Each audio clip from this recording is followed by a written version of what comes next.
Ladies and gentlemen, welcome to the Handicappers podcast. I am your host, Noah Johnson, here with my good friend, the Hask. How you doing, bud? I'm doing well. Thanks for asking. How are you? I'm doing great. I'm in this basement right now.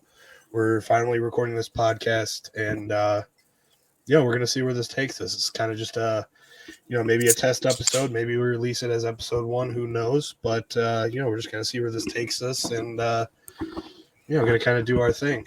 Yeah. Obviously, biggest news in golf this week is the Open Championship. I personally think it's it's either one or two to me of majors during the year. I might put the Masters above it. That's just me. I would put the Masters above it, but that's just me personally. I agree there. I would probably go Masters, Open Championship, U.S. Open, PGA Championship. Yeah. So I don't know what I'm saying. Do you think it depends on the course that it's at? The British Open or the Open? Having the Open at the old course definitely gives it an extra boost, an extra bit of mystique, I guess you could say. The old course is the home of golf, the mecca for all of our golfers. As my good friend Eggy said on Twitter the other day, if you're a golfer, you want to end up there. You want to go there at least once in your life. And definitely when it's there, there's a completely different atmosphere, I think. And you can't get any better than a British Open at the old course at St. Andrews. There's really nothing better. Besides maybe the Masters, but it kind of depends on the day for me, even, you know what I mean? Yeah. I just said that a minute and a half ago, but now I'm reconsidering. I think the Open might be my favorite championship. I could be totally wrong. And for it to be the 150th year at St. Andrews is just amazing. It's just perfect timing. I bet you they planned that out 40 years before this, that this was going to happen, but yeah. Oh, they should definitely have all these milestone, 150th, 175, all those kind of milestone years for the Open. They have to be at St. Andrews, I feel like. And again, like I said, it just gives it a completely different atmosphere. The players feel it, the fans feel it. Even watching on TV, you can feel a difference when a British Open is at the old course as opposed to Muirfield or Royal Troon or anything like that. Yeah.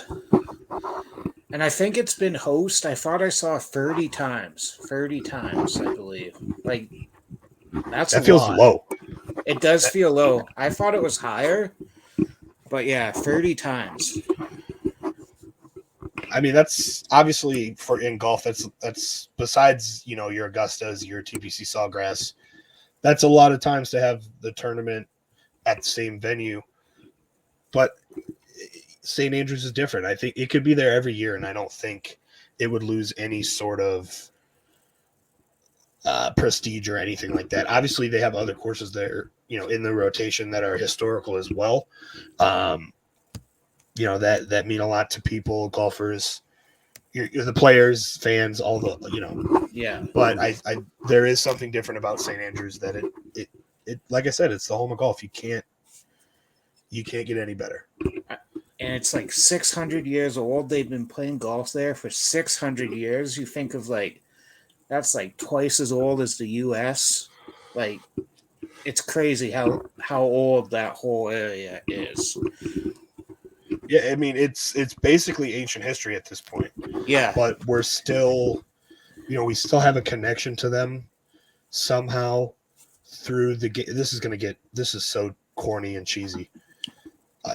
But at St. Andrews, there's a special connection to golfers of years past, going, all the way back as far as you want. You go back to old Tom Morris, or you go back to any of those kind of guys in, the 19th century. Golf was a completely different game, you could say, but more or less we're doing the same thing. We're hitting a little white ball into a hole that's really far away, and sometimes we suck at it. Yeah, and that course proves that. I know they've made changes throughout history. Like, I think I heard something that was like 11 holes before. Like, it was 11 holes in and 11 holes out. You would do 22 holes total. I mean, that just kind of goes to show how much the game has changed. I know kind of back in those days, even during the Open era, golf was much more of a match play kind of situation. It was a lot more of a betting game, if you will. So where in that respect, par wasn't really as much of a relevant thing in golf. It was still there, but even those early opens were mostly match play, which is kind of a different game than what you find now in a 4-day stroke play tournament, the traditional format that we're going to see, that we've seen for 100 years on the PGA Tour. Because if we're playing match play and I quadruple bogey and you par, it doesn't affect me at all. I can just go to the next hole without being 4 behind you. I'm only 1 behind, and it's just a completely different thing. I know this year they've talked about it. It's going to be very, very hard. And it's not going to be cold or windy, but it's going to play very, very fast. The whole course is, they're talking about like guys are going to be like 50 yards in on the first 11 holes. First 13 holes, you're going to see very, very low scores. And that's where the players are going to do. And then the last sort of 5 holes there are playing extremely tough, though. And I think that's kind of the true links golf experience. The true English, Scottish, that kind of area links golf. That's kind of what it's always been. It's been hard. It's been long. It's been wide. I mean, that's kind of the name of the game. But it is still one of it's still a major championship, and it's still going to be incredibly difficult sledding, even for these guys, that do it for a living. That's obviously what they do, but it's still going to be tough for them. I think even if you see scores going at the end of the tournament, 14 under, 15 under, which we've obviously seen in the past at Opens, even at St. Andrews. Yeah, I still think it's going to be incredibly difficult golf. I mean, even if the scores kind of don't reflect that. Yeah, and they're talking about the scores are getting lower and lower and lower. They said, like, as people are driving the ball further and further, they talk about, like, strokes gained. The closer you are to the pin, the more strokes that you gain, basically. And it makes the game that much easier. So they're talking about, is it going to ruin the game of golf? Like, hitting these long drives and stuff. Especially with no wind, it's tough to say. Yeah, I think the one thing that is an advantage to the course is going to be the undulations in that. Because if it's undulating hard, which it is, I mean, that's kind of that's what links golf is. It looks flat, but it's not really that flat. It might be overall flat, but there's a lot of little things in there that can really screw up a long drive, especially if it's going to be playing as hard and as bouncy as we think it's going to be. Those things are going to go all over the place. Some of them are going to end up in the rough. Even if you land the ball, 75 yards from the green on the fly, you still don't know where it's going to go, if it's going to be playing, if it's the whole fairway is a cart path, basically. Yeah. Which compared to North American golf, I would say, I was going to say American golf, but that, doesn't necessarily reflect the whole thing.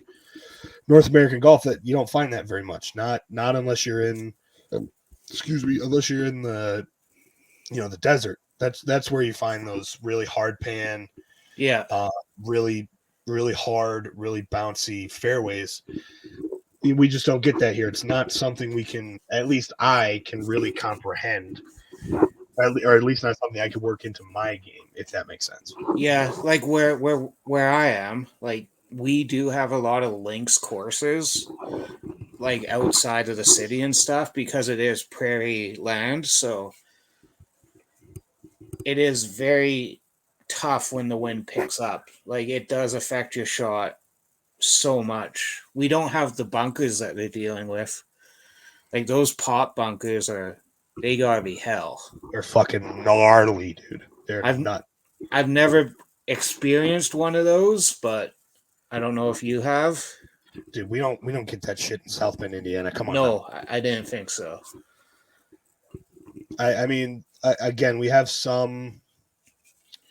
Here we have some courses that are designed to kind of feel like a links course, Yeah, but you're not getting even close to the same experience you are in England, in Scotland, on those kind of, especially those ones that are right by the ocean. yeah, You're not getting that experience. You're not getting those 25-mile-an-hour winds. You're not getting those 40-mile-an-hour gusts. And it's the course just doesn't play the same. It's not as hard. It's not as wide. It's not as any of that. There's just really, except, I mean, there are a few places where you can in North America, like you said, you have some there where yeah, you can kind of get close to that feel, but you'll never replicate it fully for whatever reason. And I could be wrong there, but that's just something. I'm not going to say that's a fact. Call me fake news if you want, but I think I'm right here. Yeah, you're definitely right. Like they like to call it a links course, but it isn't a links course. Like I think you do get some of these up in Canada out east. And like there's a lot of old link courses like on the islands out there that are I could probably definitely see that. more. It'd be like up in Maine and stuff too. They might have some more traditional style link courses, but it's tough to say. Again, I think you can get close. I think you could even get very close. But I don't know. I don't know, man. Even in Maine, where it does feel like, I haven't been there, so I'm just pulling this straight out of my ass. Yeah, but I've never been over that area either. So where when I imagine Maine, I imagine basically Scotland. It's raining all the time. It's cold. It kind of sucks, but it's also kind of cool. That's kind of what I see Maine as. But like I said, I think you can get pretty close, especially in those kind of areas. And I'm not very familiar with Canada. I'm sorry, I'm an ignorant piece of shit American. But I still don't think you're getting as close to that, sort of true experience that you think you are. Not you individually, but I think a lot of people would say that. I think so too. Like it, I don't even really consider it links golf. They like to sort of consider it links golf, but it's kind of like I would say it's more like prairie golf. It's like it's its own different feel. It's diet links golf is what I imagine. Yeah, it's like wannabe sort of. There's like big water hazards and different things. Like you don't get that at St. Andrews. Yeah, of course not. You get little creeks going through the course, and yeah, it's not the same. And I got as much as I hate the British, I got to hand it to them. They do it right over there. I'll say that in terms of golf, anyway. Yeah, they really do. They know what they're doing and how to do it and how to make it last throughout history. The other thing about golf as a whole in England that I found interesting, I think this is something that Rick Shields said. It's a very even for the casual players, your weekend golfers, your 90s shooters, your high handicappers, if you will. Um, it's a different style of playing golf over there. Here, at least in the States, I would probably say it's the same in Canada, but again, I don't know. Yeah. It's a lot more casual over here. You're going to the course, you're gonna have 6 beers at playing 18 holes. You're gonna be throwing some money down. You're gonna be on a golf cart, Yeah. which all of those things are not really very common over there. I'm paraphrasing here. I think, well, of course I'm paraphrasing, but I think I'm kind of getting the gist of it. Is that they just take it a lot more seriously over there, and not that we don't take it serious. I love golf. Yeah. It's my job. It's what I want to do with my life, but I think they take it to another level over there, especially with your casual players, where they're going out and they're being pretty serious about it, even if they're going to go shoot a $120. They're not going out there to they're going out there to have fun, but they're not going out there to fuck around like we do sometimes. Yeah, and I think we do sort of have that here, maybe with like private clubs where you're paying like 100,000 for a membership, right? Like you would get those people that are more snotty and more I would call that hardcore. hardcore, uppity type things, right? Whereas, like, I don't think you would get that at St. Andrews. I think the different thing with St. Andrews is that it's bringing golfers from everywhere. It's I've met people at the club that I work at that have been there, and we're not exactly close.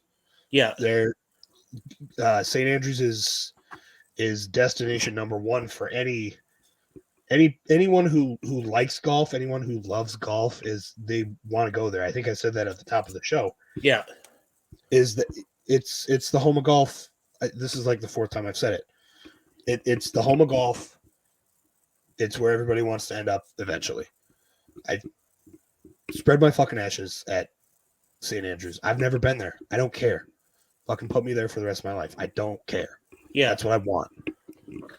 I know, like, my dad's been there. He hadn't golfed there, but they went to visit and stuff. And, like, you can just, like, walk on the course. Like, it's open to the public, which is kind of weird, but you can just, like, walk on the course, which you can't do in North America.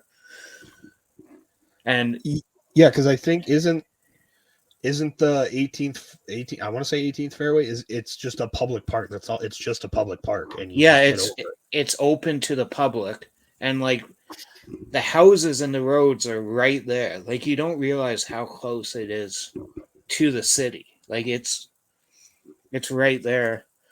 Like they were talking about Ernie Els has this famous shot from one of the pubs there that he was like, I can hit it onto the 18th or the 17th green if I hit it over the houses. And there was a group of golfers on YouTube trying to recreate that. And they actually were able to recreate it, but you have to hit over houses. And then the green was like 100 yards away.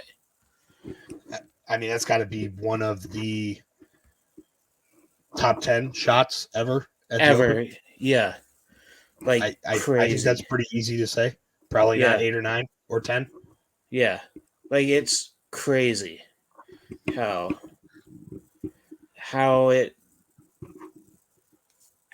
it's just, you don't realize, like you think it's something away from the city and stuff. It's like right there. And it's open to the public. I don't know how they close it off to the public. Like I think people can stand on the sidewalk and watch them play golf, it seems like. Which I think is kind of the way golf was meant to be. I think so too. Let me go back for a second. Let me go back to the Nick Faldo shot. Okay. I think shots like that are one of the most demoralizing things for an amateur golfer. You see someone pull off that shot, even if it is Nick Faldo, a Hall of Fame golfer, that a legend, really. Yeah. You throw his broadcasting on top of that, see you later. Yeah. But seeing that as a guy that shoots in the low to mid 90s, you're just like, what the absolute fuck is going on? Why do I chunk my 9-iron off the tee when this guy is hitting 100-yard shot, probably with a 52-degree wedge? Yeah. It's just one of the most demoralizing things I've ever experienced.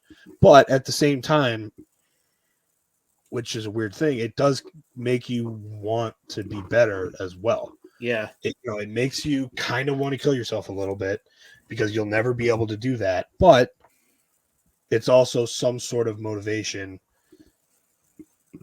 to, work on stuff, to work on on your flop shot, to work on your wedge play. But again, at the same time, it's just fuck. Yeah.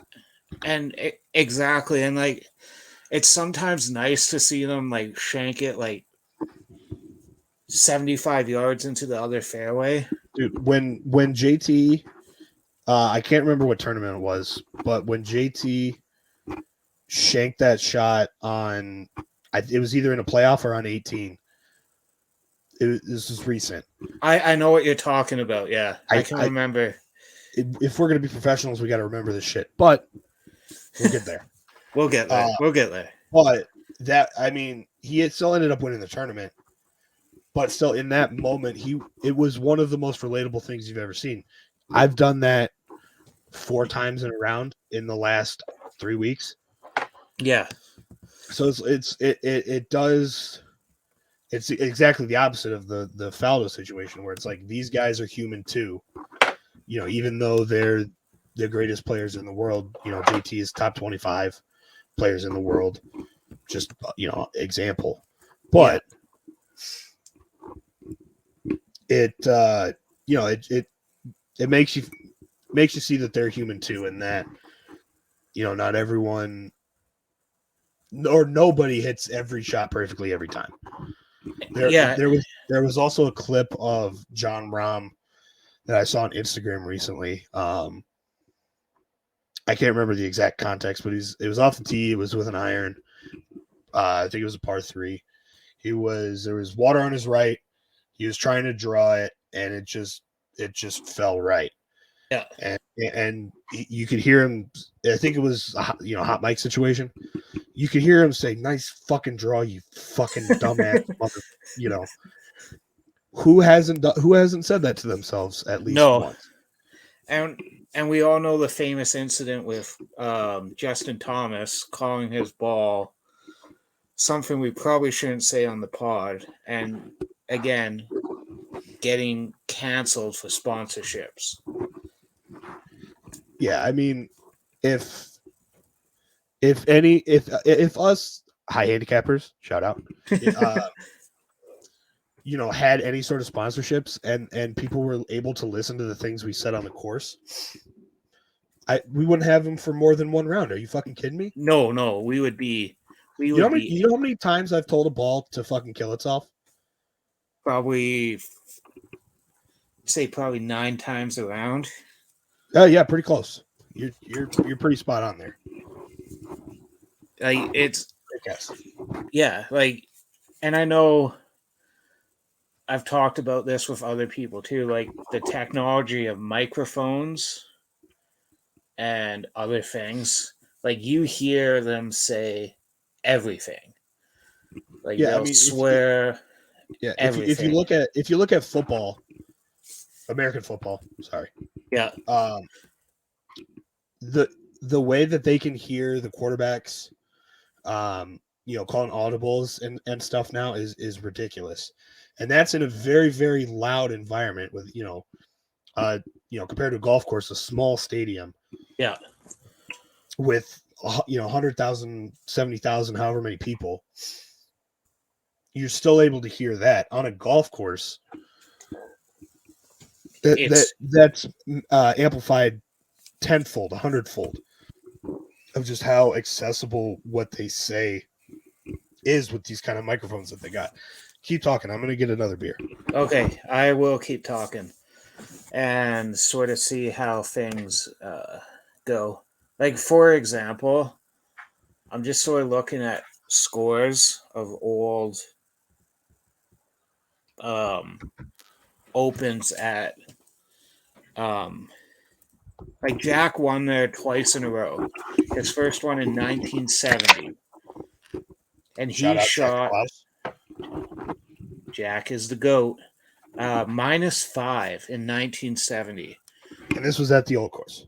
And this was at the old course. Since 1990, when actually, since 1990, it's been basically double digits, -14 and below, except for the year John Daly won, -6. So it must have been playing very hard. Yeah, I don't. Obviously, that was a little. This was a little bit before my time, but I can't remember the exact. I can't remember what the weather was like. I know on the last day, on that Sunday, it was okay. Yeah. There was definitely some wind action. I don't think it was raining, but even if it's not raining or anything like that, the St. Andrews can throw so much at you. Yeah. Especially when it's set up for the Open, like that can happen at any time. Anytime. And I'm sort of looking at the past few winners, like on those Sundays, guys are not breaking 70 to win. Like, it's no tough. chance. Like, I see the lowest was Zach Johnson in 2015. He shot a 66, but he struggled on the Friday and Saturday. Yeah, you can't put at an Open Championship at the old course. I don't know if there's a person alive that can put 4 perfect rounds of golf together. Yeah. 67, 68, 66, 69. I don't know if that can be done. Besides, I'm sure Tiger did something similar to that at one point, but yeah, probably not at the old course, and probably not recently. He did it in 2000. I'm not sure about 2000. In 2000, he shot 4 rounds of 60, -19. But that was like peak Tiger. And that was, again, he completed the Tiger Slam. Or no, that was part of the Tiger Slam where he won the 4 majors. Yeah, that was the second? Second, because at that time the British Open was the 3rd major. Right. Yeah. So do you like... Go ahead. Oh, sorry. Do you like calling it the British Open or the Open? It seems to be... I kind of interchange it. Yeah. My favorite is actually the Open Championship. I think that's kind of sweet. Adds a little bit, not that it needed it, but it adds a little bit more class to it. Yeah. That's more on me than it is obviously the championship itself. I just like to at least sound like I know what I'm talking about, which I probably don't at this point. Yeah. But the British Open, the Open, sick. The Open Championship. That's sort of the yeah. Get out of here. Yeah, it's a and I know they've started to play more tournaments there. Like, I see the Women's Open Championship was there twice, which is pretty cool to see. Yeah, absolutely. They were crushing it as well, too. Some of the names of the holes are pretty funny as well. I'm just looking at... Throw a couple at me. Like, number 2 is Dyke. Like, Jesus. I know Dyke is like a part of the river, but still. Like, they have Hole O'Cross, which because some of the group, number 5 and 13, because they share a green, I believe. That it's one's out and then one's in. Oh, that's right. Yeah. Yeah. That sounds right. And then, like, number 10 is the Bobby Jones. Like that's just cool to have. Oh yeah, that's dope as Yeah. hell. That's dope as hell, dude. Number 17, the road, of course. You have to. You have to. And number 18, the Tom Morris. That's just classic. Great. That's just great. Yeah. Old Tom Morris, the GOAT. Yeah. And again, like it's a tough course. Like those there's only 2 par 3s. There's only 2 par 5s.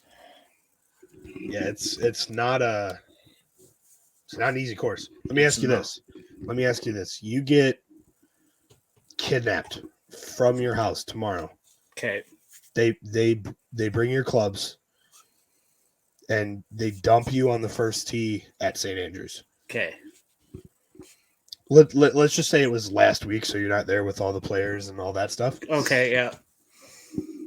But it's set up for the Open, like it's there. Okay, yeah. What are you going out there and shooting? There's no way I'm getting under 120. Not a chance in hell. Not a chance in hell. Yeah, like some of these. And you're a better golfer than I am, so I'm probably about the same as you. Well, give yourself a little bit of credit here. I break 100. Like I shoot in the 90s. That's about me. I mean, realistically, give both of us some credit here. Shooting in the 90s is pretty good. It is for a weekend golfer. That's not in golf. You're not a golf pro. You're not something like that. You're not anything like that. Shooting in the 90s is pretty damn good. And that's what I tell myself so I can fall asleep at night. Yeah. I think it's like 5% of golfers can break 100. Like it's a tough thing to do. People don't realize people don't realize how tough it actually is to break 100. Like and legit break 100 too. Yeah. Ball and hole. I hate to be a hardo. Ball and hole breaking 100. Yeah. It's tough. Anybody can go out there and shoot an 80 in a 2-man scramble. Anybody can go out there and shoot a 75 in a 4-man scramble. Yeah. Or a best ball or something like that. But like a legit ball and hole with penalties, you're not taking mulligans, breaking 100 is a legit accomplishment, I think. This time I'm not just saying that to make myself feel better. Well, when you think about breaking, if it's a par 72 course, you are allowed 9 bogeys and 9 double bogeys. Like that's tough to do. Yeah. Like even shooting double bogey golf to me is very good golf. Yeah, that's something I'm, going out and shooting double bogey golf. What's that? That's 108. 108. Yeah, going out there and shooting a legit 106 is not something a lot of people can do. No. And obviously I'm not in the golf world, probably a majority of people can do that. Serious golfers, even serious weekend golfers. Yeah. But if you take the whole population into account, the people that have been to a driving range twice in their life and you can't get it past 50 yards and that kind of shit. When you put it up against the entire population, going out there and shooting a 106 is pretty damn good. I'm just moving the goalposts, man. Yeah. Whatever shitty round I have is where I move the goalpost to like being a good golfer. Like I'll go out there and shoot I won't do this because I'm a little bit too good for that. I'll go out there and shoot a 125 tomorrow and be like, you know what? That's not bad. Yeah. Not a lot of people can go out and do that. But it takes like 2 chips. Like if let's say you get into a greenside bunker and it's your 3rd shot. And then you skull it over the other side of the green. And now you're hitting your 4th shot there. Now you have to get par 4, let's say. Now you have to get up and down, just shoot a double bogey, let's say, or a bogey type thing. Dude, a chip in that situation, a chip and a two putt being your best option, that's tough. It's tough. It is still a very tough thing to do. And even just playing around with your buddies, playing around by yourself, on a fucking Wednesday night, whatever. There's still pressure there. If you're hitting your fourth shot from the rough around the green on a par 4, you're kind of shitting your pants a little bit. Yeah. Unless you're literally just out there whacking a ball around and don't give a shit. But if you're trying to play well, that's a tough situation for a non-professional golfer. That's not nothing, is what I'm trying to say. Like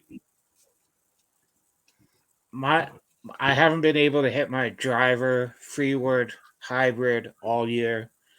Been struggling with that. Been struggling with my long irons. I've been playing with my 7-iron off the tee. Goes like 150. And yeah, it's been tough. It's been tough. What's happening on your woods? That are you topping it every time? I'm topping it every time, and I know exactly what I'm doing too. I'm overextending like way too early. Like yeah, I'm not the guy that's going to sit here and give you swing advice, but it sounds like you know what you're doing, so I don't need to say anything anyway. So I do have my dad who I go with to the range sometimes. He's a very good golfer. Dude, shout out golf pads. Shout out golf pads. Like he's shooting in the 70s. He's like a 10 handicap. Like shout out all the golf dads. But what a legend. He has helped me a ton. And like he can look at my swing and tell me exactly what I can do. But even like I can look at his swing and be like, I know exactly what you're doing wrong. So I am gaining that knowledge too. You've got that analytical mind that's going to help you. Yeah. Because that is one of the things about golf is that it's not, you have to think in a different way than you normally do. I think you kind of have to break everything down to the most minute level. I have no idea what I'm saying. This is completely out of my ass, but I think I'm onto something. I think you are. When you say, I know exactly what I'm doing, I'm overextending my left arm, I'm coming over the top a little bit, whatever it is, it's such a minute thing that's something that even for your guys that have been playing for a while. I've been playing golf since I was 6-7 years old, not very well, but it's that long. It's tough to get into that mindset where you have to look at every single part of your swing and really have to analyze it from that level. It's really a hard thing to do, and I might just be a dumb guy and it just doesn't work in my head, but I'm not going to admit to that right now. And speaking of head, like I was out at the range the other day. I hit a 5-iron. It was like my first shot with my 5-iron. I hit the best 5-iron I've ever hit, and it went like 200 yards. Oh, I was like, holy shit. And then, of course, you get inside your head, and you can't fucking swing. And you start swinging at the ball way too hard, and it fucks everything up. At least for me, anyways. I don't know if you feel like that at all. I definitely agree with you. My worst shots on the course come after my best shots. Just the other day I was playing this course in South Bend. Shout out Elbow Park. Great course. But I hit a 5-wood. It's a dog leg left. There's water on the left. Doesn't quite go 90 degrees left, but pretty close. Yeah. I hit the shot. Nice little fade. I cannot hit a draw to save my fucking life. Don't ask me about it. Yeah. This nice little baby fade, kind of fell back a little bit. cut the water. There, there's trees over there too. I don't carry a 3-wood. So, I went with the 5, got a little loft on it, got over, and just kind of fell back. I was probably 70 yards from the hole. Yeah. This is a par 4. I then proceed to chunk my approach shot, leave it way short, skull the next one over the green. Not by a ton, but, probably a good 5-6 yards off the green. Nothing. It wasn't close. So now all of a sudden, this is the situation we just talked about. All of a sudden, I'm hitting my 4th shot from the rough with my 58 degree. Yeah. Having no clue if I'm gonna put it close in one putt, or I'll put it 30 yards and put it 30 yards from the hole, even on the green, and then 3-putt from there for a whatever that is, double bogey, triple bogey. It's that it happens every time. Which is, I think, for golfers at our level, that's one of the things you gotta get over. You gotta be able to put together. You gotta be able to put together a couple good shots in a row. Yeah, three good shots in a row. You're 4 feet from the hole with a putt for par. Yes, legitimately, and on a par 4. I'm always trying to gun for that par. Like, I know a lot of people are like, but like, I get a par, I'm pumped. I'm sure you're the same way. At this point, I know Trent Ryan, kind of from the foreplay guys. Yeah. He kind of looks at it like this. When when he was doing breaking 100, now he's doing breaking 90. A bogey is a par and a par is a birdie. Yeah. At that point, which is, I think it's a really good way to look at it, because then you don't, if you're thinking in terms of, the actual par at that point, bogey, double bogey, par, double, par. I think that was 9. That doesn't look very good, even though, when talking about someone at that level, that's 3 birdies on 9 holes, which, that doesn't happen a ton. No, even for the pros. Yeah. Not unless you're Steve Stricker and going out and shooting, you're 63 or whatever. 64. Like 59. God.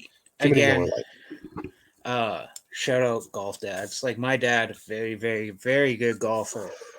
And like, I've seen him multiple times hit +1, +2, +3, but he has never shot even par or below. And he's been golfing for like 40 years. And it's like, he's came close so many times, and he goes, it's the toughest thing in the world to do. That would fucking drive me crazy. It's hard enough trying to break 90. Yeah. Which is what we're both trying to do right now. Breaking par, or getting even par. I cannot even imagine the stress on the 18th hole where you're even par, and if you bogey it, you've fucking ruined this round, and you're gonna hate yourself for 3 days. Yeah, and like, maybe I'm projecting a little bit there, because I take golf a little bit too seriously in my own head. Yeah, like, I want to be a lot better than I am. So I think I'm definitely projecting at least a little bit. But at that point, I don't know. I don't know what I would do. It would not be fun. I'll say that. Yeah, he has a hard time with it. And and I know the problem for myself is, I know I have the skills. Like, I know I have the skills to break 90, even 80, if I could string shots together. The problem is stringing those shots together, like you said. Yeah, and not having a chunked 52 from 70 yards out, and then wanting to break it over your knee. I don't do that because I can't afford a new wedge. I love Cleveland wedges. The RTX Zip Core is sick, but it's expensive. It is expensive. I can't get another one. No chance. No. I'm not going back to my Max Fly, which I loved. I loved that wedge. Yeah. I loved it. Was a 56, I think. Yeah. But, I mean, it was like 10, 11 years old. That thing was trusty. Shout out Maxfly. Maxfly, there we go. There's a brand you don't hear of anymore. Not unless you work at Dick's Sporting Goods like I did for a while. Ah, there we go. Have you ever broken a club? Not on purpose. Not on purpose, me neither. I've came close and wanted to. Well, depends on your definition of broken. Okay, I'll go. Did you bend it? Did you bend it? No, I didn't yet. Well, yes, but also no. This was back when I was in high school. I think I had one of the Top Flight sets. Yeah.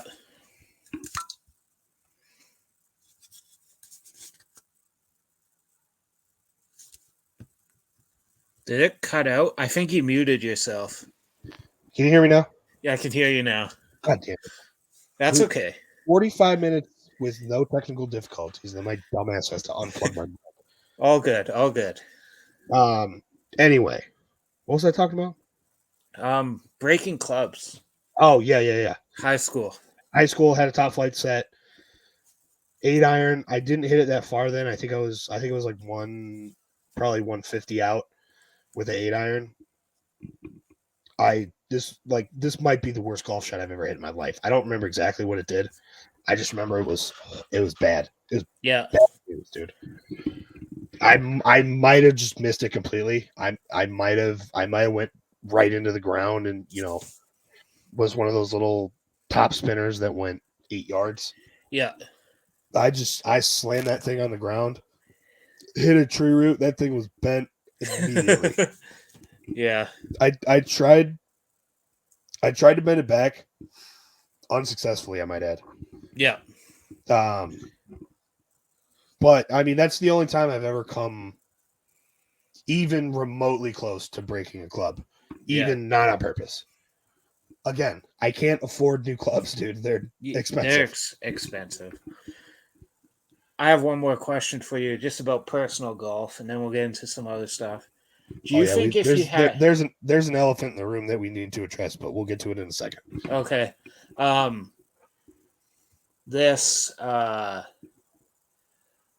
If you had a sports psychologist, because we both have fucked up brains, I know we do. Oh, without a doubt. We started a podcast. We have fucked up brains. We have fucked up brains. Do you think a sports psychologist could help you? Oh man, a good one might be able to do it. Yeah. They'd have to be pretty damn good at their jobs. They would have to be very good. I've thought the same thing many times. I just need to get outside of my head, and that is the toughest thing to do. Oh yeah, absolutely. That's the biggest thing in golf is getting outside your own head. Yeah, because most people look at let's say we'll take PGA Tour event for example. It's they see it as player versus player. Yeah.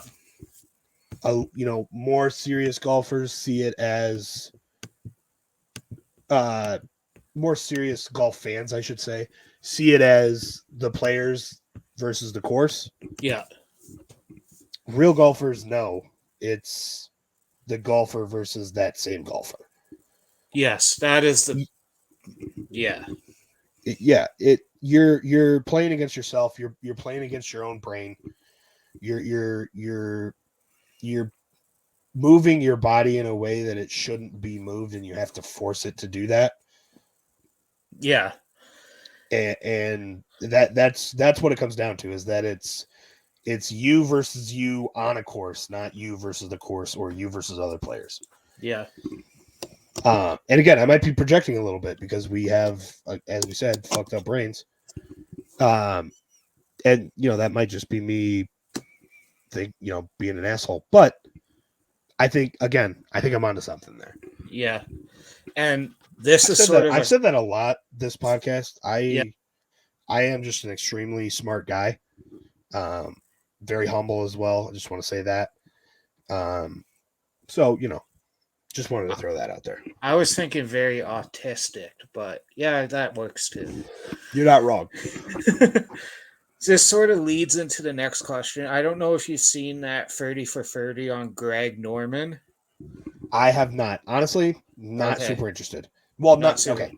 Wrong. I lied. I am interested in the 30 for 30. Not very interested in Greg Norman. Okay. And Personally. what? And Even before all the stuff that we're going to talk about here in 5-10 yeah, minutes, even before all that, wasn't a huge Greg Norman fan. His shirts fucking suck too. yeah. Just want to say that. I think they sell them at Costco. They probably sell them other places. The shark polos fucking blow. Low. And this is where it sort of leads into him. He did have big mental problems his whole career. Nick Faldo lived in his head rent free forever and ever and ever. It's an interesting watch. It is an interesting watch. Is that what it's about? Is that what it's about? Is just his, I don't want to say mental health battles, but his mental battles against himself. It is a lot about that. Like and they talk about that his mind was elsewhere. He had a hard time with it. So yeah. I mean, that would make sense. But again, to focus on making shitty fucking polos. Yeah. And a golf league that may or may not change the world of golf. Yeah, it's I think it already has somewhat. Yeah. Let's just get into it. Let's get into the fucking LIV Golf talk. Actually, hold on. I gotta take a piss. Okay. So just give us a little introduction. I will. Okay. I will not put my mic right next to the toilet. I promise. Okay, that sounds good. Yeah, the LIV Golf is going to be fucking interesting. It is interesting. We have a very interesting problem on our hands. And yeah, well, I should take this time to thank some people. Before we get into the LIV Golf talk, gotta thank Abe, also known as Pinky in the Brain, or formerly known as Pinky in the Brain on Twitter. And there goes Noah's toilet. Now known as Darth Vader on Twitter. Shout out to him. Listen, it was not right next to the toilet. I did keep my promise. I'm just thanking some people. Oh, I heard you the whole time. Shout out Abe. Shout out Abe Miranda of Chad Dog Sports. Shout out Buoyancy Boys. You guys know who you are. The only people that are going to be watching this podcast. The only people that will watch this podcast. Shout out to any Twitter follower. Yeah, for sure. Shout out to Cheapies. We like to think that this podcast is part of the Cheapies Podcast Network, along with the highly successful Cheap Seats Pod. Hopefully one day we can get on that with Big Tasty. I would really love to, or we could have him on to talk golf. Yeah. Either way. But I would like to be on that podcast. Just saying. One day. One day you'll get your dream. The cheap seats pod is our Rogan. It's our Rogan. Okay. Yes. But yeah, shout out, thank you, all those people that have been mentioned. Anybody else, Steve? Not that I can think of. Just everyone who watches, we love you. Yes, absolutely. Absolutely. This nonsensical bullshit that we've decided to do, that I'm actually having a lot of fun doing. If I'm going to be honest, we're almost an hour in. Yeah. I did not think it was going to be this easy. I'm not saying it's good. I'm not saying it's good either. I did not think it was going to be this easy. I am surprised how far we actually have gotten into this podcast so far. Almost an hour without talking LIV, which is nuts. Which is nuts. Which we should get into. Oh, it's happening. It's a good thing we actually waited till today and not yesterday, because there was a lot said today about the LIV. Yeah, to say the least. I have been a little preoccupied today. So what can you kind of throw some stuff at me here, buddy? So Tiger Woods had a press conference today, I did see this. basically saying he disagrees with it. And our actual quote here, I disagree with it, Wood said. I think that what we've done is they've turned their back on what has allowed them to get to this position. Yeah, I mean, obviously, I'm going to say I agree with Tiger no matter what, for the most part. Yeah. But yeah, I mean, listen, obviously, we have a golf podcast, apparently. So, apparently, yes. You know, we're going to be probably more on the what I would call the hardo side of this, but at least I am. Yeah. Again, I totally agree with Tiger. I think the PGA Tour has so much history, and it's really the only place in golf that you can really build a legacy. Yeah. If you look at the guys who I don't want to say defected like they went to fucking Soviet Russia or anything, but we'll stick with it. Yeah. The guys who defected over to LIV Golf, you look at those guys, you don't see a lot of, at least the main guys, your Phils, your DJs, your Ian Poulters, your those kind of guys. They're all and there are exceptions. There are exceptions to this. Don't fucking at me. It seems to be like a 40+ league. Yeah, you don't see a lot of guys with a legacy, that don't already have a legacy on the PGA Tour.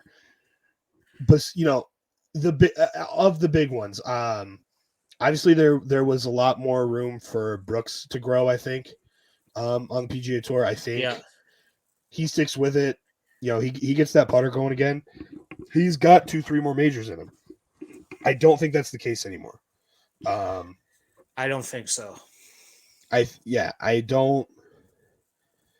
It's not. I have so much going through my brain right now. I don't even know what to say. Yeah, I mean, basically, there's there are guys that don't have anything left on the PGA Tour. Phil used up all his magic in that PGA Championship win. I don't think. I mean, if you look at his last, I don't know how many rounds it was. Maybe 10 rounds, 9 rounds. He's like 35 over par, dude. He doesn't have a lot left in the tank. Even on the LIV Tour, he got his money. He did whatever he had to do there, but he's not playing good golf, and that's not really what LIV is about. It's not about good golf. It's about press. It's about numbers. It's about, obviously, you have the whole sports washing aspect of it with the Saudis. Yeah. By the way, I do think, I said this before to you privately, I do think we should name this episode "Come and Get Us MBS." Yeah. I think so. Fuck LIV Golf, fuck MBS, fuck the Saudis. Come and get me, bitch. It's not building the game of golf. I know they talked about that too. I think Tiger mentioned that it's not building the game of golf at all. They're just trying to do it as a show me event.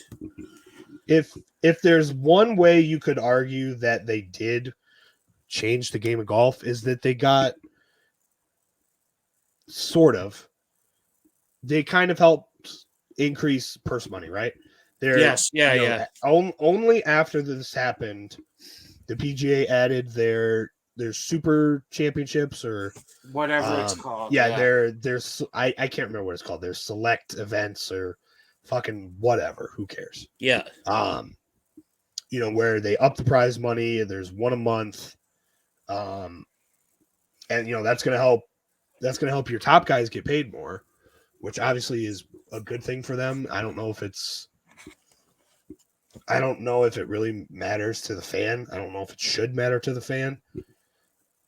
Yeah. But again, what you're not changing the game. You're helping guys get paid a little bit more. You're not a fucking hero for taking $200 billion to go play golf somewhere else to maybe help fucking Xander Schauffele make a couple hundred extra $1,000. Yeah. For a third place finish. Whatever, dude. Who cares?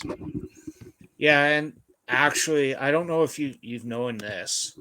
This is sort of an interesting thing. There was an article from like 1994. I don't think you were born yet. I was like, that would be a negative. I would be like, I wasn't even 2 years old yet. But Greg Norman had this plan for a league all the way back then. And basically, the Arnold Palmer said the exact same thing. Tiger said, and this is a quote, they said, Arnold stood up and said to the PGA Tour has made a lot of people's careers. And he said, you should all do a lot of thinking before you decide to do anything. And again, another GOAT saying, watch what you're doing. Yeah, dude. Who is Dustin Johnson without the PGA Tour? He is nobody. Who is Phil Mickelson without the PGA Tour? A nobody. A pretty good college golfer out of Arizona State. Yeah. And he's a nobody. What does that do for him? Nothing. Yeah, the PGA Tour built. Now, I'm not saying that it's, obviously the players grinded a lot. Yes, yeah. They played a lot of golf. They worked hard, and I'm not trying to take that away from them at all, which kind of sounds like I am. But none of that's possible without the PGA Tour. And the legacy upon which it's founded. Again, we've been talking about the Open for 45 minutes. Yeah. What is Tiger Woods without the Open? What is he without the Masters? What is he without what is he without the majors? What is he without the tour where he's become the greatest golfer of all time? No one would know who Tiger Woods was if there wasn't some sort of national. Yeah. And if it's not the PGA Tour, it's something else that's very, very similar. There's no world in which these guys, whether it be Tiger, Phil, DJ, any of them, Ian Poulter, Brooks Koepka, whoever. Whoever. And if it wasn't the PGA Tour, it's going to be something else that was probably going to be even worse. Yeah. If we're going to be honest. And Tiger Woods is probably the last guy that everyone knew coming out of college. No one knows any of these other guys coming out of college. Except Tom Hoagie. Shout out Tom Hoagie. Tom Hoagie? Yeah, I know his dad. He's a member. He's a member at the club that I work at. Also have a mutual friend. Shout out Caden, TCU. Nice. Shout out those guys. Tom Hoagie is the man, from what I hear. His dad also the man. I know that for a fact. You know that for a fact? Yeah, I mean that's a little sidebar, but whatever. Whatever. Shout out Chuck Hoagie. But yeah, again, like none of these guys are known before they come into the PGA. Not a single one of them. Unless not. I mean, Tiger was an exception, obviously because he's fucking Tiger. Won the Western Am a couple times. Won the U.S. Amateur a couple times. Actually, another sidebar. Tiger won his Western Amateur at the course that I work at. Shout out, that's pretty good. But like some of the guys that have won like top college golfer, I'm just going through the list. Like in 2021, John Pack. Never heard of him. Yeah, who? Yeah. Where's he out of? Florida State. That surprises me. This guy I've heard 2020. Figali. He sounds familiar. You've probably seen him before. Probably on the PGA Tour. Yes, he is on the PGA today. Yeah, again, it's the only reason I know who he is.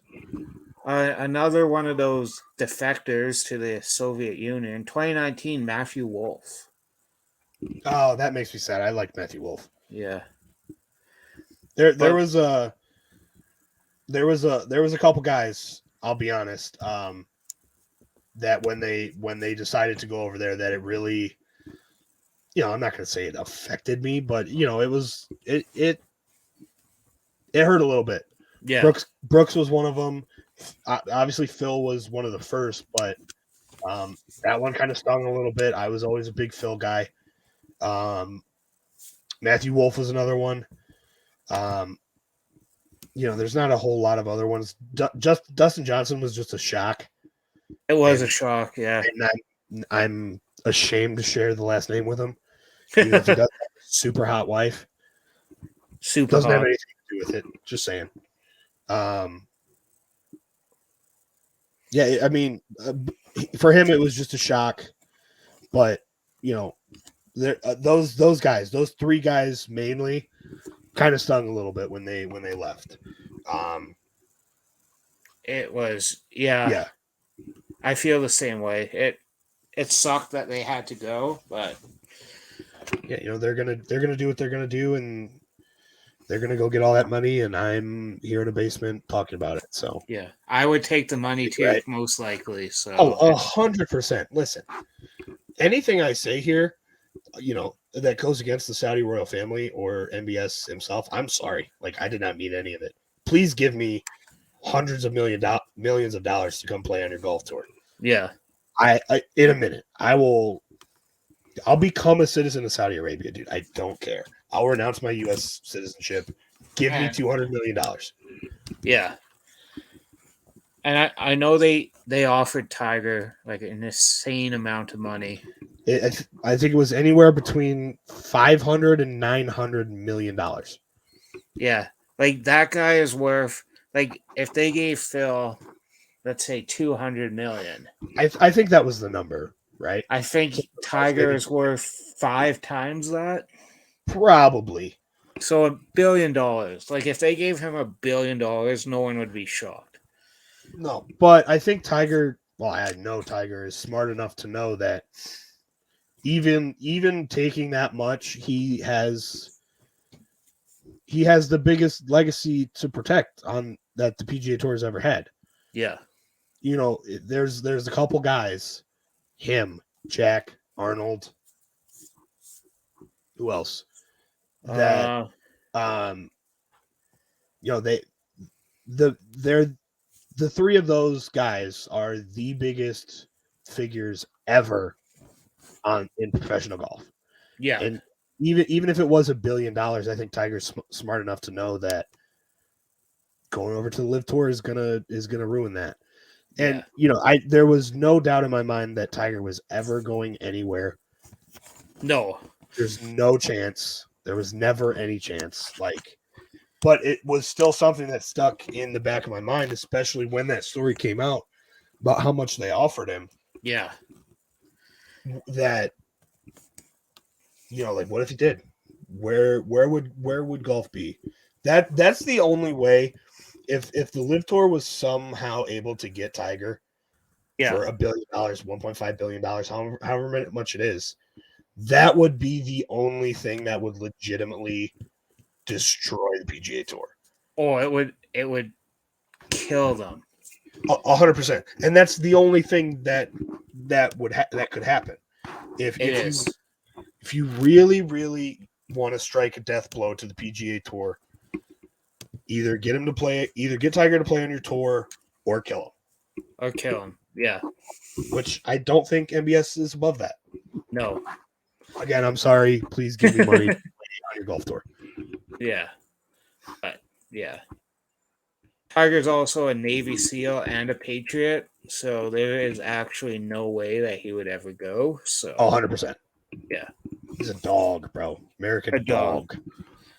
He is like the true patriot of the whole entire PGA Tour. Oh yeah, 100%. I do want to talk about one thing real quick. Okay. how about this was a little while ago. Obviously this is the first episode, so we've got a little bit to catch up on. Yeah. How about I think it was Taylor Gooch's comment about how whatever fucking random ass live tour event he was playing at was like somehow even remotely comparable to the Ryder Cup. See that? I did not see that. Okay, so like I'm paraphrasing. Obviously, I don't have anything in front of me. But the reporter asked him like, what do you think of the atmosphere here? It's pretty great. Like, do you have any thoughts on that? And he said something. Taylor Gooch said something along the lines of, "I've never played in a Ryder Cup, but this has got to be pretty close." And then got clowned by the entire fucking all of golf Twitter, dude. Just got completely clowned. Yeah, I'm just sort of reading here about Justin Thomas just shutting him down, apparently. Oh, yeah, that was very funny. Like, just destroying him. I've never been to a Ryder Cup. I'll never play in a Ryder Cup. I probably will never end up going to one. Not by my own choice. I'll say that. But I've watched it on TV. It doesn't even compare. It doesn't. It does not compare to a fucking bullshit startup league that, you're not really playing for anything. It does not even remotely compare to the history of the Ryder Cup, the atmosphere of the Ryder Cup, anything that has anything to do with the Ryder Cup. I would take. Never mind. I don't know what I was about to say, but it doesn't even come close. It does not. Like, it doesn't even come close to the President's Cup, which is like a second tier event to these guys. Exactly. Like, and it doesn't. I know they have concerts and different things and stuff, but like the singers there, like, do you want to hear James Bay do a concert? I think his name's James Bay. He's had like a couple hits, like pop hits or whatever. Do you want to hear him sing? Probably not. At a LIV Golf event, no. But at the PGA, do you want to hear Darius Rucker singing Wagon Wheel? Kinda. And I also heard... Actually, I take that back. I very much want to see that. I very much want to see it. I actually heard, I think on the last episode of Matt and Shane's Secret Podcast, that Shane Gillis mentioned that he's doing a comedy tour with the PGA Tour. Really? Yeah, like he's going out with them. They're looking for comics for the PGA Tour. So maybe the PGA is trying to like get ahead of them somehow. I'm not sure.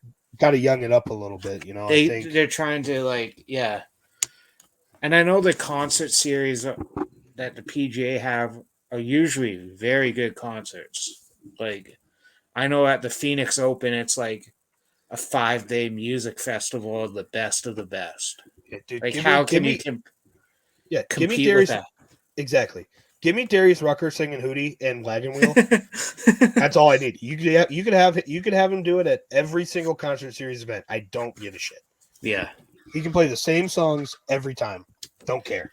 Yeah. And I think he like travels with the PGA. That's like what he does now.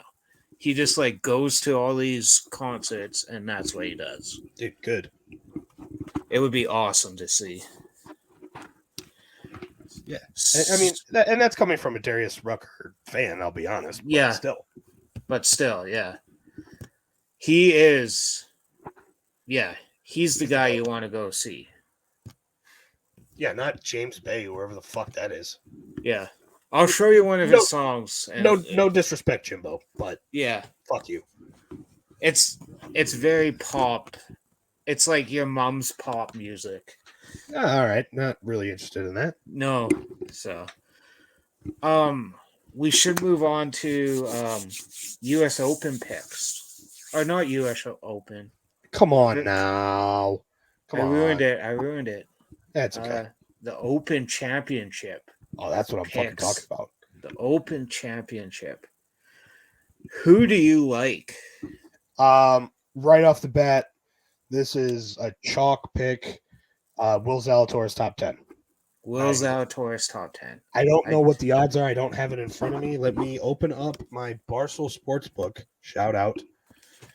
Let me And see. we're gonna check some lines here. We're gonna see what the fuck is up. Okay. Get the Face ID going. Get the microphone out of the way. All right. Oh, Let's see if I can find anything here. All right, let's see what we got here. I'm basically using the same thing as you. Right now, Rory McIlroy is the odds-on favorite at plus 1,000. I don't love those odds. They're not great. I wouldn't take that. It's always tough to take a golfer to win. No, I don't. I don't. Yeah. Will Zalatoris top 10 is plus 250. That's pretty good. That's not bad for a top 10. Top 5 at plus 550. I'm probably going to take the safer option and go top 10. Yeah. Until he's repped my fucking heart out a couple times. I don't want that to happen again. I think top 10 is very doable for him. Hold on. Let's see who's at the bottom of the list. That's what I want to fucking see. Who's at the very bottom? We'll see how. I use the score, which I think is about the same as the Barstool Sports. I do believe the score is owned by Barstool. It is owned. I think the odds are a little different, but they're about the same. David Duval. I would imagine. There are a lot of guys at plus 100,000. Oh, I'm looking at top 10 finish. I should go there. Oh, okay. Well, I'm looking. Outright. Let's go to outright here. Yeah, the very bottom is Minkyu Kim. Not 100% sure who that is. Whatever. Plus 100,000. There's some value there, I guess. Would not recommend it. Sorry for just looking at my phone here, but I see. I gotta see these numbers. David Duval plus 150,000. Jesus Christ! There might be some upside there. It's David Duval. I don't even have him on here. Oh, John Daly plus 100,000. Might take that just for fun. You never know. Okay, here's a question. Here's a question. Yeah. John Daly wins 150th Open Championship. Where does that rank against Tiger's 2019 Masters? It's got to be close. It's up there. It's top 3 all time. Go ahead, sorry. I've talked about this before. Besides Tiger Woods in a finals round at a major, John Daly's the number 2 draw. If he was in contention in a final round at a major, it would draw in a huge crowd. Oh, 100%. It would be the wildest moment in Twitter history, golf Twitter, anyways. Oh yeah. I'm looking at a couple other top 5s here. Okay. I think you could definitely go Zalatoris top 5. I think that would be a decent pick. Morikawa plus 650. That was the guy I was gonna go with it. I didn't mean to steal your thunder there, but no. That would be the guy I would choose. Yeah, I mean, there's a couple names that I kind of always throw in there. Scotty Scheffler top 5 would be at plus 450. That's decent value. Yeah, I think Tony Finau at plus 900 for a top 5. I like that a lot. Yeah. Big Tony Finau guy myself. Even though he is a Mormon. No religious discrimination here, but that's kind of weird. Max Homa also at plus 900 for a top 5. We were talking about this just before we got going here. I'm a big Max Homa guy, and anyone who is a goddamn loser. Yeah, that is just a fact. The guy is hilarious on Twitter. He puts on a fucking ball striking clinic. Just because he doesn't hit it all that far doesn't mean he's a player, dude. And at plus 900 for a top 5, being at the same level as you've got. All right, here's all the guys at plus 900. Okay. You've got Sam Burns, you've got Tony Finau, Max Homa, Hideki Matsuyama, and Louis Oosthuizen. That's pretty good. Oosthuizen for a top 5. I know he was just competing. What tournament was that at? Where he was just competing? Was that the Masters? The Masters, yeah. Yeah, I know he was just competing. I think he's one of those guys that might be all the magic he has left, man. Yeah. I don't really see him making a run here. I could be putting my foot in my fucking mouth here, and he might maybe eat my words, but I don't see a world where that really happens. And especially for plus 900, that's not great at all. Yeah. If you could get it at plus, I don't know, 2,500. Yeah. I mean, obviously, you would take that, but even 1,500. Yeah. Right around where Woods is at for a top 5. Would be Woods? Pretty good. Woods. Why am I calling him Woods, dude? Fucking Tiger. Tiger is at plus 1,400. And then, somewhere around there, I could definitely see it. There might be some value there, but plus 900 is a bit ridiculous. Yeah. You've got some other guys up towards the top. Cam Smith at plus 550 for a top 5, I think might be a good one to throw in. Yeah. I actually have a really good one at plus 2,000. Oh, Jesus. Oh, yeah. Plus 2,000, top 5 finish. And it might be a little different than what you have there. Mito Pereira. I think that's how you say his name. Isn't he the one that melted down? He melted the PGA? Yeah, I think it was the PGA. And yeah, but he's a guy that's been playing well. That it's a long shot, but there could be some money there. I mean, at plus 2,000, I you know what? I wouldn't hate it. I wouldn't hate taking him. I wouldn't hate him in a top 10. No. At plus 2,000, he's probably plus 900 for a top 10. Yeah. Somewhere in there. I don't hate that at all. Because you're right, he has been playing pretty well. Yeah. Since that, if you want to call it an incident. There's a couple other guys like Padre Harrington just won the Senior U.S. Open plus 4,000. There's a fucking name I haven't heard in a long time. Yeah. There's a guy that's won 2 British Opens, plays in the wind. It's a tough one, though. Yeah. I've got Mito Pereira at 1,800 for 18. Okay. We're pretty close. Harold Varner, the third for a top 10 wouldn't be terrible. He's at plus. I've got him at plus 1,800 for a top 5, so that probably puts him around plus 700 for a top 10. I don't hate that at all. There's just so we're all aware. Just to interject here. Not that I haven't been doing that the whole night. I am not a good gambler. You should not listen to me. Oh no, me neither. If you put money on any of these that I say, except Zalatoris, well, besides Zalatoris and Finau, if you put any money on this, you're a fucking idiot. Just by the way.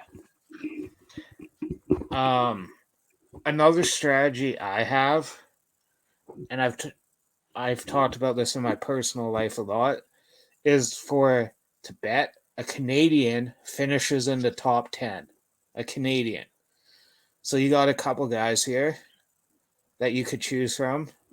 I had one here and then I just lost him. So you got Corey Connors plus 650 for top 10. Top 10, yeah. Don't hate that. Then you have a couple other guys. I have to go down the list.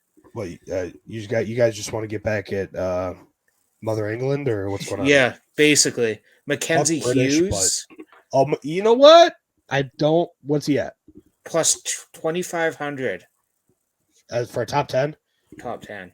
God. I like him too. Yeah.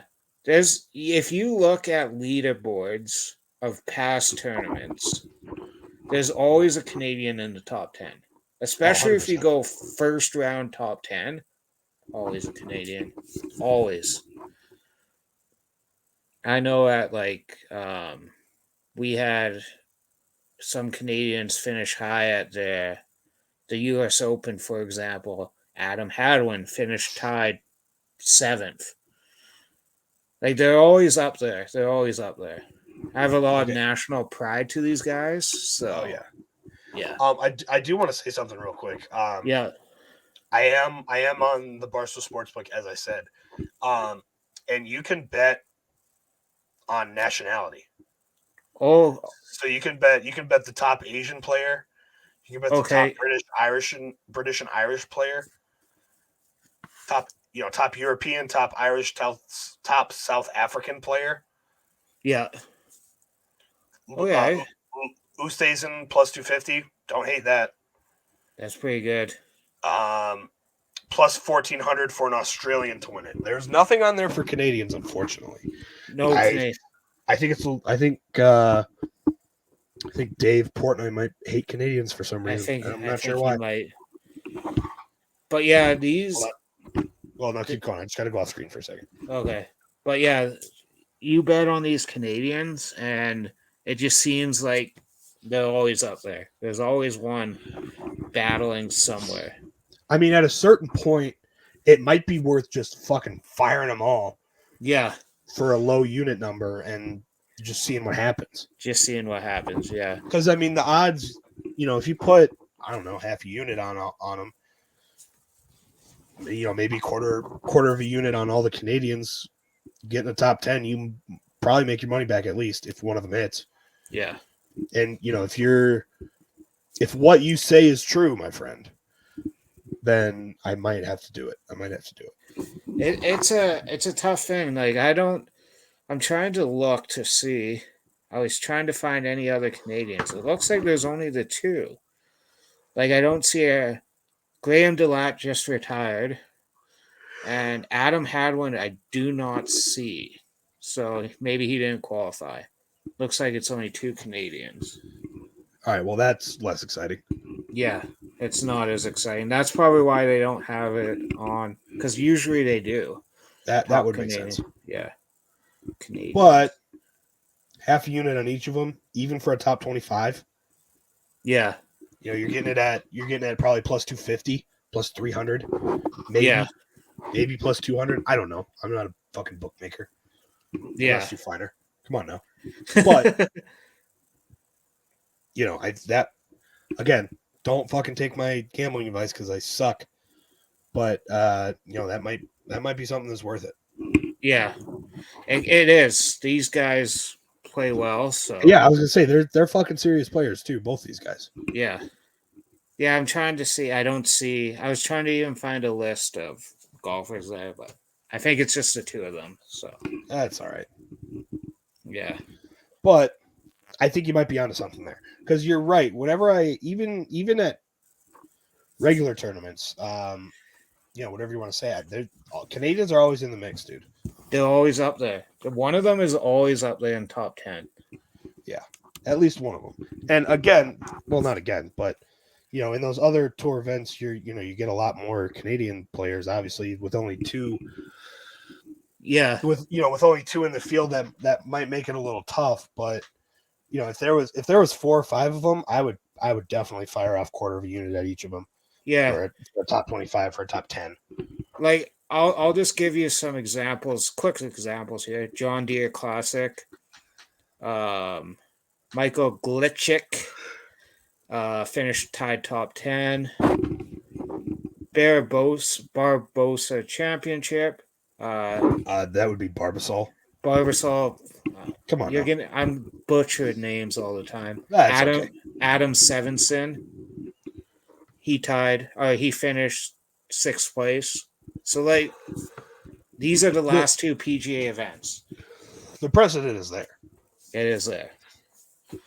Now, whether these two guys are going to be able to show up or not, that's why it's called gambling, fellas. It is why it's called gambling. But I do think you're onto something. Like I said, There's something there. Yeah. I think again, I don't know if I'm going to do that, but I might. You might. I might. It's probably not best for this tournament, but some of those smaller tournaments are always Oh, there. absolutely. They're Small always there. small unit amount, half, quarter, whatever you want to do. Canadian players, maybe take the top 4, put a quarter on each of them for a top 20, for a top 10. Don't hate that at all. It's usually pretty good. Yeah. I like that a lot. So, any golf plans coming up? I just got to play more, man. I haven't played in like 2 weeks. So, yeah. It's tough. I did just move. Yeah. So I'm in the process of finding a new home course. This is the one I have. The one I'm at right now is in South Bend. Okay. It's like a 45-minute drive from my new place. So for a really nice course that I like a lot, I'll do that once in a while. But an hour and a half round trip for a home course that it's a city of South Bend public course. Don't get me wrong, I love it, but I don't know if it's worth 45 minutes. It's probably not. So, but yeah, like I said before, shout out Elbow Park Golf Course. Great course. Great course. Yeah. Really good course. Not great. Really good course. Good course. Yeah, the last time I went golfing, the mosquitoes were bad, so it was not fun. It was not fun at all. Oh, dude, there's this old 9-hole course that's right by my house. Not the one I'm at right now, not the new place. Yeah. It is just the filthiest, rinky-dinkiest piece of shit golf course you've ever seen in your life. And I swear to God, when you step on there, on that course, it's like you're in the Sahara Desert with how many mosquitoes there are. Oh, God. It is absolutely nuts. Legitimately, every time I step on that course, I think I played there once this year, and that was just to,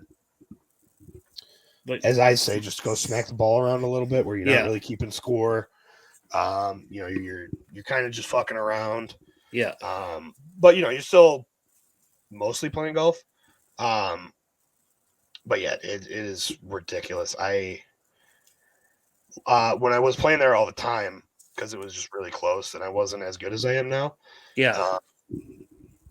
I probably went through 3 or 4 bottles of bug spray in a Holy season. Shit. Yeah, I was layering that shit on, dude. Yeah, that's not fun at all. So no, but I mean, there's no but. Fuck that place. Yeah, I'm not gonna call it out by name because I'm talking a lot of shit about it. Yeah. But fuck it. Fuck it. Don't recommend it to anyone. I wouldn't. I mean, No. If you're ever in the greater South Bend area, why would you be? I don't recommend it. Yeah. Either of them. I don't recommend coming to South Bend or this course, if we're being totally honest. Unless you're coming for a football game, a Notre Dame football game, stay the fuck away. Stay the fuck away. Yeah. Get out of my town. Yeah, the only thing I know about South Bend is from Rudy, so I just think pretty sick movie. It is a sick movie. But coal miners, that's all I think about. Well, we don't have any coal mines around here, I will say that. Oh. It was in Rudy, it was steel mill workers. Steel mill, that's right. Well, it's okay. I'm a Notre Dame nerd, so yeah, it's all right. Didn't go there. We'll never had a chance. Really, really too dumb. But whatever. Yeah. So, but anyway, I'm sorry. What were you gonna say, Steve? I was gonna say, do you want to start wrapping it up as it's late there for you? I think we've talked about a lot. I think so. I think this went really well, if I'm going to be totally honest. I have no idea what I said. I'm not gonna watch it back, but I won't either. no, there's no chance I'm listening to myself talk and just watch myself. You're on. No, thank you. Anyone who does that. Wait, do I get to call myself a podcaster now? Yes, you do. Oh shit, dude. So other podcasters, such as myself, I don't Yeah. think they do that either. No, they don't. No chance. No chance. If you do, you're a psychopath. Yeah. Us podcasters are psychopaths as it is.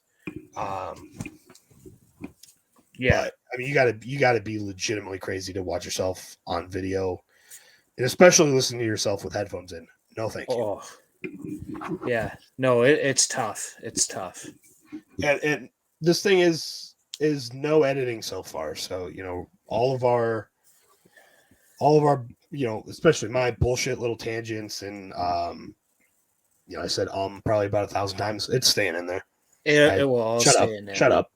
Yeah. I don't care. Yeah. But I do think it's a good time to wrap it up. I think we had a lot of fun. I did anyway. It was a lot of fun. We'll have to.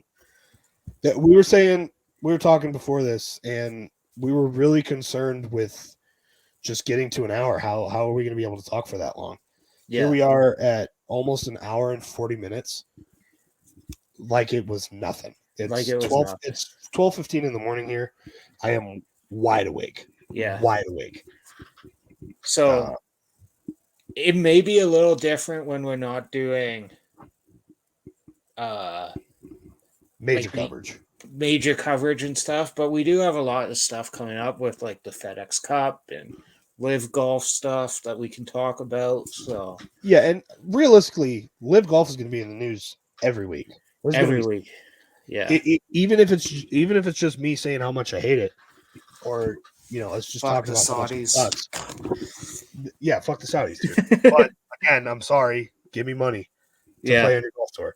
I do think that would actually be kind of funny if they paid like a regular weekend golfer, that shoots 96 on a muni course to go out there and play some of these courses just to see like how they stack up against these guys. Yeah. Maybe they'll give us a team. Oh yeah, dude. What would our team be called? Oh God. It would have to be the high handicappers. The high handicappers. It's not bad. Wonder who came up with that one. It's better than some of those other team names they have in there. Dude, I can't even think of any of them right now, but they were bad. Fireballs. One of them's like Smashers. Yeah. One of them's like, yeah. It's like a 7-year-old came up with the names. Yeah, it's ridiculous. Yeah. As is everything with LIV Golf, as we kind of discussed. Yeah. But yeah, I think this is where we're gonna wrap it up. Appreciate anyone who made it this far. Probably gonna be nobody. That's fine. Probably no one. Yeah, but thank you for listening. We appreciate it. This has been episode 1 of the High Handicappers podcast with the Hask and Noah Johnson. I think we are going to keep this going a little bit. We'll be back next week, hopefully. With some wrap up coverage of the Open. We'll see where we're at. Yeah. Maybe we'll go 2 hours next time. Who knows? Maybe we will. Yeah. And maybe I'll be in my new studio. Ooh. Studio. We'll see you guys around. Yep. Thanks, guys. Peace.